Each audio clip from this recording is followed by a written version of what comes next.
Hi, and welcome back to Healing Gems. So today we are going to talk about the different stages of chronic fatigue and what you can do at the different stages in order to help yourself. So usually the first stage of chronic fatigue is the crash stage. And this is, almost like your body sort of just has had enough. It shuts down and you probably get a whole multitude of symptoms. And one of them being most is you are extremely tired, physically and mentally. So for me, usually there's like one thing that might sort of like tip you over the edge into full-blown chronic fatigue. For me, it was running a half marathon, but for other people, it might be a virus, like for example, COVID. It could be an emotional situation, like getting a divorce or even having a baby or getting married. Something that can be good can still make you stressed out, excitement, lots of planning. It can create stress levels the same as something bad happening to you, and then that creates like this build up in the body and that tips you over the edge. So the first stage, we said, is probably like a physical tiredness where you really can't do much apart from rest. So in this stage, which could last for, say, I don't know, weeks, months, and for some people, it could be a year or so, what you really need to be doing is listening to your body and resting as much as possible. And when I say resting, this is deep rest where you are resting your body and your mind. So that could be sleep. You're probably going to need much more sleep than you used to. For example, when I first got chronic fatigue, I did manage to stay working for a few hours in the morning, and then I would come home and I would sleep all the way till about 6 o'clock, have my dinner, and then probably watch TV for a little bit, and then I would go back to bed and repeat. And I think that probably lasted about 6 to 8 months, that kind of real crash phase where I just slept a lot. I could go out on the weekend and I would say right, I need to go to the supermarket, and I'd go and get my bits, and then I'd come home and literally I'd probably rest for 2 hours. So it really was balancing a lot of rest with maybe a little bit of activity. And also within that time, you might not always be able to sleep. So you've got to find other ways of deeply resting your body. So this could be things like meditation, yoga nidra. And yoga nidra is like a lying down meditation. You could do restorative yoga if you're up to it at that point. But anything that really relaxes that mind and body, so sitting in front of the TV where you're probably getting stimulated, isn't the best kind of rest that you're really looking for at this stage. So that's probably the first stage, like your complete crash stage, and then you start to probably regain a little bit of energy. And it's probably at this stage that it does become a little bit harder because you do have that little bit more energy. So there is more temptation to try and do more things. And then this really leads to this boom bust cycle where, you do something, you overdo it, you crash, you rest, you get back on track, you overdo it and you crash. So at this stage, it's really important to find your baseline of what can you do with either minimal symptoms or not going back in your journey into the crash phase. And you will boom and bust because that is just part of the healing process. But what you want to do is reducing the amount of times you do crash and elongating the time where you feel a bit better before you go back into the crash stage. So at this stage, you need to be looking at other areas which might make you tired. It's not always physical tiredness. I mean, you still are going to have that. So, keep up with the meditation, keep up with the yoga nidra, etc. But at this stage, you want to be looking at things like, mental tiredness. So, you might be, say, watching this video, or you might be reading a book and it's overloading your brain and you feel tired. So again, you might just have to come away from that activity and do it in small bursts, so you're not overstimulating your brain. And again, meditation is a great one. Take a step back, shut your eyes, do some deep breathing, do some pranayama, like yogic breathing, in order to calm your system, and do things in small bursts rather than trying to do a long, do something in a long period of time.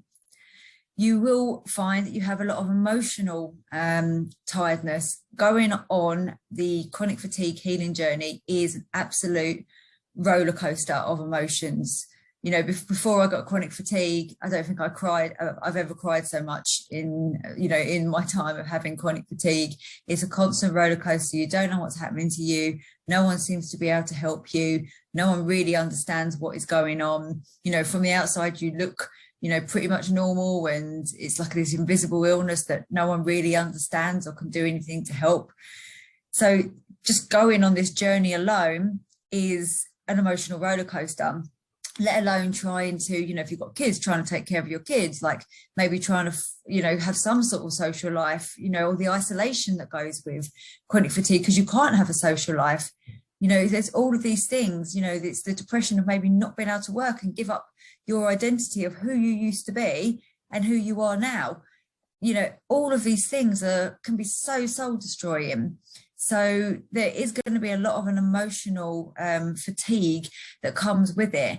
And, for things like the emotional fatigue or emotional just getting through this process of this healing journey, you've got to be kind. You have to be kind to yourself. I think whatever you used to be and be able to do beforehand, not that you put a line under that and say, I'm never going to be able to do any of that stuff again, but know that, life has changed, and you've just got to be kind to yourself and talk to yourself without judgment, without putting pressure on yourself to heal quicker than you are, because pressure, judgment, frustration, getting angry, they are all emotions that keep the body in a highly stressed state, which obviously you do not want to be in if you are suffering with chronic fatigue.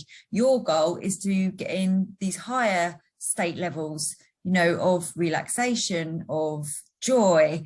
And what I found quite eye-opening was even excitement can put you in that highly stressed state. So it's almost like, you've got to find this middle ground of healing, of this healing state that is good for you and your body. So even again, finding that, working all of that out can be extremely stressful. So things I found very helpful for the emotional side was EFT, emotional freedom technique, i.e. tapping. There's so many videos on YouTube, and I've got one on my channel. But anytime you're feeling overwhelmed, anytime you're feeling strong, like negative emotions, find a YouTube channel, find a video on YouTube that you could just tap along to and get those feelings out. Even simple things like putting your hands on your chest heart area, taking a few deep breaths in and out, calming that nervous system, telling yourself this is temporary, it will move, it will change. And, you're on a journey and you're doing the best that you can. Even just talking to yourself, as you would talk to, say, like a young child, if they hurt themselves, how would you react to that? That's how you want to be treating yourself. You want to be telling yourself words of kindness, words of calmness, words of encouragement in order to get better. And especially if you don't get that from people in your life, you need to be doing that for yourself in order to be able to move forward. And then there's also something called environmental tiredness. And this could be like, so if you're stuck in bed, you're in the same four walls, and that's quite sort of depressing, and that can get you down. So sometimes changing your environment, moving to a different room, if you're able to, maybe you've been lying down too much and you need to do some physical activity, which could be, doesn't have to be anything strenuous. It could literally be, sitting in a chair and doing some light stretches, putting your arms up in the air, rolling your shoulders. If you can manage it, a short walk, whether that's up and down your garden, around the house, or if you can go outside around the block. It's just changing up what you're doing. Or it might be that, you're going to do some colouring, or you're going to do some painting, because that uses a different side of your brain to the worry side, where you're constantly thinking about your body, you're constantly thinking about your symptoms. I've had situations where I felt awful, and then I go and do something like painting, and it completely absorbs me, and I feel so much better because I'm engaged in the activity, I'm interested in the activity. It's using that different side of my brain, and different sort of like cognitive skills. So, and that can be like a switch. So try things like that, you know, switch things up. You don't always need to go and lie down. You don't always need to go and do a meditation. I think the crux of it is really trying to listen to your body and what it needs. And this can be extremely difficult because sometimes, or usually, people who get chronic fatigue have probably been so out of touch with their bodies for so long. I know I pushed my body like all the time, you know, I didn't listen to it. You know, I'd go off and do runs when I knew I was tired. I worked really long hours, and, you know, I sat down for a long period of time all the time, in a busy, stressful office, and I didn't do things like get up and walk around or take a lunch break. You know, it's things like that. So we've been so out of touch with ourselves. It's now getting back in touch with ourselves and bodies and really listening to what it needs, because the body really does know best. Your body is communicating with you all the time, you know, what feels good, what doesn't feel good, and we have to start listening to that. So I do recommend a book, and this guy, he runs, I don't know if you can see that, he runs a clinic called the Optimal Health Clinic in London, but I think, you know, they do it on obviously virtually now. So Alex Howard has just written this book, Decode Your Fatigue. And in that, he had chronic fatigue and healed, and he has now set up this clinic and helped heal lots of other people. And he talks a bit more about the different types of tiredness in the book. But obviously, if you are suffering from chronic fatigue, this is a really short summary of things you can start putting into place like straight away in order to try and help yourself. So if you have any questions, please post them below and I will absolutely get back to you. Please hit the like button. Please share this with anyone else that you know is suffering. Even if they haven't got full-blown chronic fatigue and they're just suffering with tiredness, then, you know, this can help them too. So if you haven't subscribed to my channel already, please do so. But if not, then I look forward to seeing you again in my next video. See you later. Namaste.